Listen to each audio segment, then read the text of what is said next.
2022년 2월 17일 목요일입니다. 함께 하신 모든 분들을 환영합니다. 기도하시고 이 시간을 시작하겠습니다. 사랑이 많으신 아버지 하나님, 우리 한 사람 한 사람을 향한 주의 선한 뜻과 계획을 우리가 믿습니다. 우리 각자를 위한 주의 특별한 계획들을 이 아침에도 우리가 알기를 원하오니 주님, 우리의 심령 가운데 역사하셔서 하나님의 선한 뜻을 밝히 분별할 수 있도록 이 아침에 함께하여 주시옵소서. 때로 연약하고 실수하는 우리의 모습을 주님 잘 아십니다. 약속 가운데에서, 위로 가운데에서 다시 일어나기를 원하오니 하나님 주님과 더 깊은 관계 가운데 들어갈 수 있도록 우리의 연약한 삶에 또한 함께하여 주시옵소서. 주의 전능하심을 믿습니다. 삶의 어두운 것들을 가리워 주시고 약한 것들을 고쳐주시고 하늘의 선한 것으로 언제나 깨닫고 감사할 수 있는 우리의 생애가 되도록 함께하여 주시옵소서. 거룩하신 예수 그리스도의 이름으로 기도합니다. 아멘. 우리가 가장 많이 쓰는 말들 가운데 하나가 마음이라는 단어일 것입니다.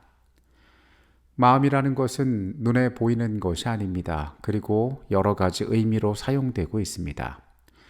흔히 사람들이 마음이라는 말을 쓸 때에 자신의 가슴 위에 손을 얹는 경우들이 많이 있습니다. 마음이 우리의 신체의 어느 부분에 들어있느냐를 굳이 따지자면은 심장이 뛰고 있는 가슴보다는 사고와 판단의 기능을 담당하고 신체를 조절하는 뇌를 가리키는 것이 더 정확한 표현일지 모르겠습니다.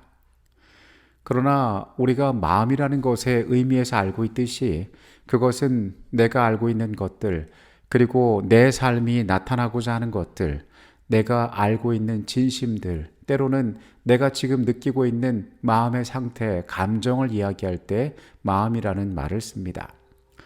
마음은 특정한 지적인 어떠한 것을 가리키는 것이 아니라 내 삶 전체를, 나 자신이 누구인지를 드러내는 매우 중요한 표현이 되기 때문에 그렇습니다.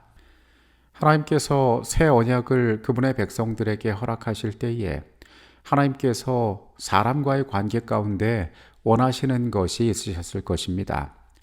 그것은 비단 새 언약뿐 아니라 옛 언약에서도 마찬가지였을 것입니다. 우리는 때로 이 절차와 제도들을 바라볼 때가 많이 있지만은 하나님께서 인간과의 언약을 맺으시고 약속을 주시는, 그리고 죄인과의 관계를 통하여 이루고자 하시는 일이 어떠한 것인지 그 본질을 우리는 살펴볼 필요가 있습니다. 오늘의 주제는 새 언약이 마음의 문제를 해결함입니다. 예레미야 31장과 에스겔 36장에는 새 언약과 관련된 말씀들이 나와 있습니다. 예레미야 31장 33절입니다. 그러나 그날 후에 내가 이스라엘 집과 맺을 언약은 이러하니 곧 내가 나의 법을 그들의 속에 두며 그들의 마음에 기록하여 나는 그들의 하나님이 되고 그들은 내 백성이 될 것이라. 여호와의 말씀이니라. 에스겔 36장에 있는 내용입니다. 또 새 영을 너희 속에 두고 새 마음을 너희에게 주되 너희 육신에서 굳은 마음을 제거하고 부드러운 마음을 줄 것이며 또 내 영을 너희 속에 두어 너희로 내 율례를 행하게 하리니 너희가 내 규례를 지켜 행할지라. 이 두 가지의 말씀은 새 언약에 관한 약속에 대하여 이야기를 하고 있습니다. 이 두 가지의 말씀이 공통적으로 언급하고 있는 것이 있으니 그것은 하나님께서 우리에게 새 마음을 주시고 그분의 율법을 우리의 마음에 기록할 것이라고 이야기하시는 것입니다. 우리가 잘 아는 것처럼 첫 번째 하나님의 말씀은 눈에 보이는 가시적인 형태로 이스라엘 백성들에게 모세를 통하여 주어졌습니다.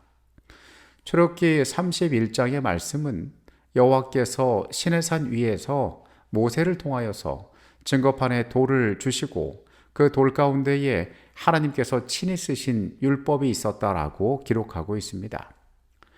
첫 번째 언약의 문서는 돌판에 기록되었고 이것은 하나님과 하나님의 백성들 사이에 맺은 언약의 증거로 성소 안에 있는 언약궤에 보관되었습니다. 눈에 보이는 것이자 하나님의 손으로 쓰인 특별한 것이 바로 이 언약의 돌판이었습니다.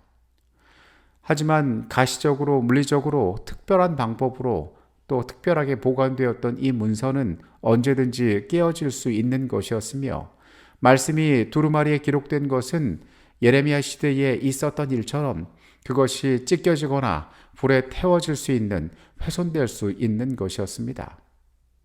그러나 새 언약은 그 말씀을 돌판이 아닌 하나님께서 당신의 백성들의 마음 가운데 기록하실 것이라고 이야기하고 있습니다.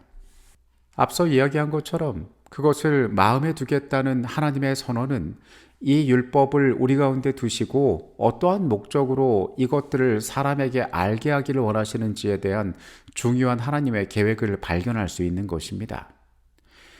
우리에게 마음이란 것은 기억과 이해를 관장하는 곳입니다. 사람은 지식을 습득하고 자신의 삶의 경험들을 통하여 판단을 내릴 수 있는 이해를 갖게 됩니다. 그래서 내가 가진 마음이라는 것은 어떠한 특별한 가치 체계와 그것에 따르는 결정을 할 수 있는 사람의 사고의 체계를 의미합니다. 그래서 인간이 가진 이 마음이라는 것은 의사결정을 내리는 그 사람의 사소한 행동, 때로는 중요한 행동, 삶의 방향에 대한 결정을 의미하는 것입니다. 그래서 그의 마음을 안다는 것은 대단히 많은 내용의 의미들을 함축하고 있는 것입니다.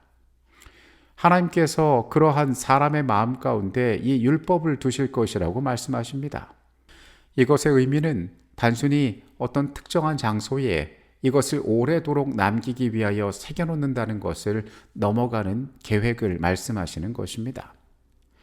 주께서 우리의 마음 가운데 이것들을 두신다는 것은 하나님의 백성들의 삶에 있어서 근본적인 변화를 가져오기 위함이었습니다. 예레미야 17장 1절은 이스라엘의 죄가 금강석 끝 철필로 그들의 마음판에 새겨진 것이었다라고 이야기합니다. 가장 단단한 금속으로 그것에 새겨질 만큼 그들에게 있어서 지워지지 않은, 변하지 않은 완고한 상태가 그들의 영적인 상태였다라고 이야기하는 것입니다. 이미 그들의 마음이 그러한 죄로 물들어 있고 지배되고 있을 때에 그들의 삶은 결코 선한 것을 말할 수도 행할 수도 없는 상태가 되어 있던 것입니다. 이스라엘의 가장 궁극적인 문제는 율법이 아니라 그들의 백성의 마음 가운데 있었던 것입니다. 그래서 예레미야는 율법의 변경에 대하여 선언하지 않습니다. 하나님께 가장 중요한 것은 이 율법에 대해서 존재하느냐 마느냐의 문제가 아니라 이 율법을 통해서 하나님의 백성들이 그분의 선한 뜻을 깨닫고 하나님께 감사하고 자신의 마음 가운데 우러러나오는 진심을 통하여 하나님께 충성을 표현하기를 원하신다는 것이었습니다. 즉, 마음에 그것이 새겨진다는 것의 의미는 하나님의 백성들이 죄된 삶을 버리고 율법의 가치와 하나님의 진심을 깨닫고 그들의 삶의 궁극적인 변화를 경험하는 것이었습니다. 출애굽기 20장에서 하나님께서는 십계명을 주실 때에 자신에 대하여 이렇게 말씀하십니다. 하나님이 이 모든 말씀으로 말씀하여 이르시되 나는 너를 애굽 땅 종되었던 집에서 인도하여 낸 내 하나님 여호와니라. 하나님께서는 이 역사적 사실이 기록된 도입부와 함께 십계명을 주심으로 그들을 향한 하나님의 사랑과 보호를 나타내 보이셨습니다.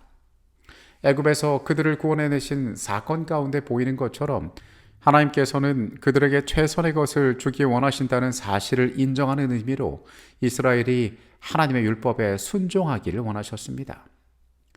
그들의 순종은 하나님의 백성과 하나님 사이의 관계에 있어서 가장 중요한 본질을 나타내 보여주는 하나님께 드리는 감사의 표현이 되어야 했습니다. 마태복음 22장에는 예수를 향한 한 율법사의 질문이 나와 있습니다. 예수께서 사두개인들로 대답할 수 없게 하셨다함을 바리새인들이 듣고 모였는데 그 중에 한 율법사가 예수를 시험하여 묻되 선생님, 율법 중에서 어느 계명이 크니까? 예수께서 이르시되 내 마음을 다하고 목숨을 다하고 뜻을 다하여 주 너희 하나님을 사랑하라 하셨으니 이것이 첫째 되는 계명이요 둘째도 그와 같으니 내 이웃을 내 자신과 같이 사랑하라 하셨으니 이 두 계명이 온 율법과 선지자의 강령이니라. 우리는 예수님의 이 말씀 가운데에서 참된 순종은 사랑의 표현으로서 마음에서부터 시작된다는 사실을 알게 됩니다. 주께서는 크게 두 가지로 그분의 율법을 요약하셨습니다. 먼저 주 너희 하나님을 사랑하고 내 이웃을 내 자신과 같이 사랑하라고 말씀하신 것입니다. 바리새인과 사두개인들은 논쟁할 만한 주제로 율법을 다루었는지 모르겠지만 예수께서는 가장 중요한 하나님과 그분의 백성들과의 관계 가운데에서 이 문제를 다루셨습니다. 하나님께서 우리에게 성령을 약속하셨습니다. 그리고 그 성령을 통하여 그 사랑을 우리에게 부어주신다라고 말씀하십니다. 그리고 이 성령의 임재는 갈라디아서 5장의 말씀처럼 우리 가운데 사랑으로 표현되게 됩니다. 새 언약의 가장 중요한 시작은 우리를 향하신 예수 그리스도의 희생과 그분의 부활하심, 그리고 그 가운데 나타난 예수의 사랑과 인류를 향한 구원의 계획들, 그분의 중보를 통한 보호하심이 이 모든 것들의 시작이 되는 것입니다. 오늘 우리는 우리의 마음을 새롭게 하고 그 가운데 율법을 기록하겠다라고 하신 하나님의 말씀을 생각해 보아야 합니다. 우리의 마음을 지배하는 것은 예레미야의 선언처럼 죄된 것들로 이미 꼴지어져 있는지도 모르겠습니다. 내가 알고 있는 것들, 나의 경험 가운데 내가 판단하는 것들, 내가 세상에서 아름답게 느끼고 도모하는 이 모든 것들이 이미 하나님에게서 멀어져서 우리의 마음으로는 도저히 그것들을 실현할 수 없는 죄된 상태에 있는 것을 하나님께서 아십니다. 그런 우리에게 새 마음을 주시겠다고 약속하시는 것입니다. 그 일을 통하여 하나님의 뜻을 이루기를, 우리의 마음이 변화되어 그분께 반응하기를, 전혀 새로운 존재가 되어 하나님께 영광을 돌리기를 주께서 원하고 계신다는 사실입니다. 산상보훈 50페이지에 있는 내용입니다. 십계명을 통해 구체적으로 표현된 의의 원칙은 영원한 보좌와 마찬가지로 변치 않는다. 율법의 한 조목도 폐지되지 않고 1.1획도 변경되지 않았다.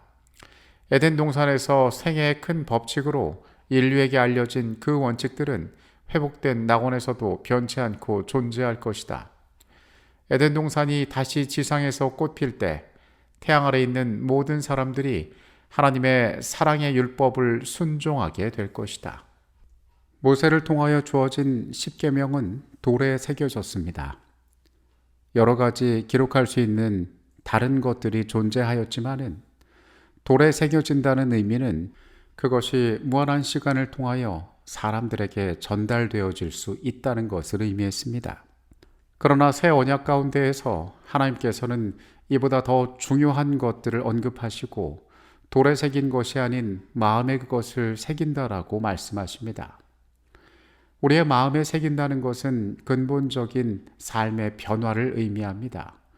우리의 뿌리부터 우리의 존재가 이전과는 다른 모습으로 살아간다는 것을 말하고 있습니다. 하나님께서 진심으로 회복시키시기를 원하는 사람의 상태가 어떠하며 그것을 통하여 주께서 어떻게 이 모든 계획들 가운데 구원을 이루실지에 대해서 우리에게 보여주고 계신 것입니다.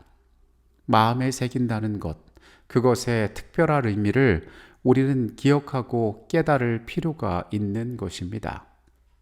우리의 마음 가운데 새겨질 새 언약은 그렇게 우리의 삶 가운데 역사하고 반응해야 하며 하나님께서는 그러한 것들을 소원하고 계십니다.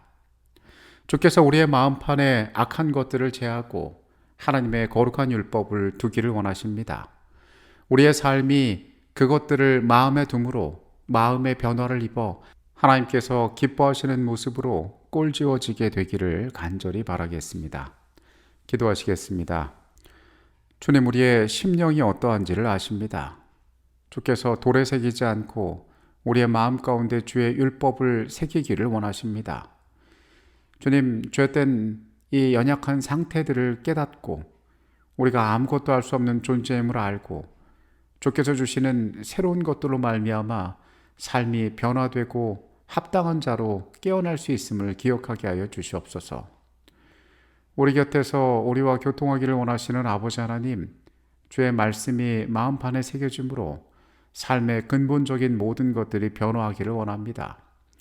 우리의 생각, 우리의 계획, 이 모든 것들이 주 앞에 합당한 것으로 꼴지어지도록 우리 가운데 역사하여 주시옵소서. 거룩하신 예수 그리스도의 이름으로 기도합니다. 아멘.